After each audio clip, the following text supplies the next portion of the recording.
ஒரு பக்கம் கலைஞர், இன்னொரு பக்கம் அவருக்கு நேர் எதிராக இருந்த எம்ஜிஆர், இன்னொரு பக்கம் ஜெயலலிதா, இப்படி எல்லாருடனும் உங்களுக்கு நெருக்கமான நட்பு இருந்தது. எப்படி? சார் நம்ம யார்கிட்டயாவது எதையாவது எதிர்பார்த்தா தான் அந்த நெருக்கம்லாம் கம்மியாகும் இல்லைங்களா? அந்த நம்ம யார்கிட்டையுமே எதிர்பார்த்ததே கிடையாது. அப்புறம் தேவைகளை கேட்டதும் கிடையாது. இப்போ நான் என் பிள்ளைங்கக்கிட்டே சொல்லுவேன், நீங்கள் படிச்சிங்கன்னா நான் உங்களுக்காக யார்கிட்டையும் போய் நிற்க மாட்டேன். யாருக்காகவும் என் பிள்ளைங்க வந்து படிக்கிறாங்க, எனக்கு ஒரு அட்மிஷன் கொடுங்க, நான் நிற்க மாட்டேன். ஆனால் நான் மற்றவங்களுக்காக யார்கிட்ட வேணாலும் போய் நிற்பேன். இதுதான் என்னோடய பாலிசி.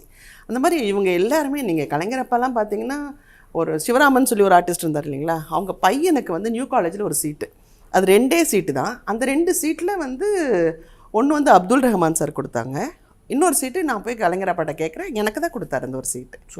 அது அந்த மாதிரி அந்த ரேப்போலாம் வந்து கரெக்டாக இருந்தது. அம்மாவும் அப்படி தான். இவங்க ரொம்ப நாங்கள் இக்கட்டான ஒரு சூழ்நிலை இருக்கும்போது நான் தான் பேசுவேன் அம்மா கிட்டே, அம்மா இந்த மாதிரி ரொம்ப கடனில் இருக்கோம், என்ன ஏதுன்னு. அவங்க தான் வந்து எங்களுக்கு எம்பி எலெக்ஷன்ஸ்க்காக இருக்கட்டும், ஜெயிக்க வச்சது எல்லாமே அவங்க தான். போதுமான அழிவுன்னு தான் கேட்டாங்க. அவங்க பிரிஞ்சதுக்கப்புறம் கூட நான் 2 பிள்ளைங்களை நான் வளர்க்குறேன், நான் பார்த்துக்கிறேன், நான் படிக்க வைக்கிறேன், அவங்க 2 பேர் நல்லா படிப்பாங்கன்னு அவங்களுக்கு தெரியும்.